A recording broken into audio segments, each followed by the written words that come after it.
สวัสดีสวัสดีท่าน FC ทุกผู้ทุกคนนะจ๊ะมื้อนี้ย้ายกันก็สิขอออกมาเว้าและมาทักทายกับ FC ทุกคนเนาะจ๊ะและก็ขอกราบขอบคุณเด้อจ้ะทุกการติดตามและทุกๆคอมเมนต์ที่ให้กำลังใจเนาะจ๊ะย้ายจัน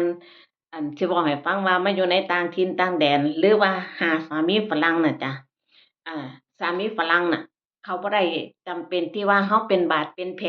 เขาบ่ได้ว่าเราหน้าตาขี้หงขี้ร้ายดอกพี่น้องถ้าเขาสิรักเราน่ะเขารักเราด้วยจิตใจเนาะจ้ะแล้วก็ว่าตั้งแต่เขารักเราและเขาดีกับเราพี่น้องอย่าไปหาแต่คนรวยๆหลายอย่าไปหาแต่ฝอรวยหลายขอหาผัวที่ขยันและดูแลเรารักเราและรักครอบครัวเรานั่นดีแล้วยามเขาให้เองเด้อจ้ะ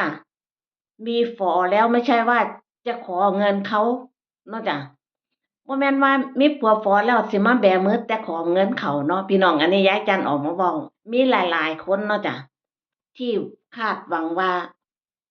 ได้ผัวฝรั่งแล้วสิสุขสบายมันก็สุขสบายอยู่จ้ะหากสิหาเงินช่วยกันเก็บเงินช่วยกันเขาก็หาเราก็หาต่างคนต่างหาพี่น้องบ่ได้ไปบ่ได้ไปเดือดร้อนแล้วก็บ่ได้ทะเลาะกันเรื่องเงินเรื่องทองเนาะจ้ะบ่เคยได้ทะเลาะกันเรื่องเงินเรื่องทองเออให้เตรียมใจเลยว่ามาอยู่กับสามีในต่างแดน1ล่ะต้องเรียนหนังสือ2ต้องหางานเฮ็ดเนาะจ้ะพวกเจ้าอยากให้ตั้งแต่ฝรั่งส่งเงินให้ครอบครัวพวกเจ้า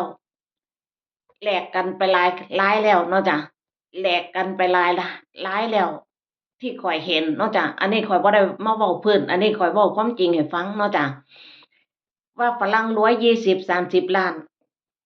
บังคับฝรั่งส่งให้ครอบครัวเจ้าของเดือนละ30,000-40,000บาทอืมผลสุดท้ายได้เลิกกันจ้ะเขาบ่ต่ออยู่ที่ให้เขาบ่ต่อวีซาให้เขาบ่ต่อ permanent ให้เนาะจ้ะอยู่กับเขาได้5 ปี6 ปีเขาไม่ต่อเลยเขาบ่สนใจเนาะจ้ะเขาบ่สนใจสิต่อให้เจ้าเพราะว่า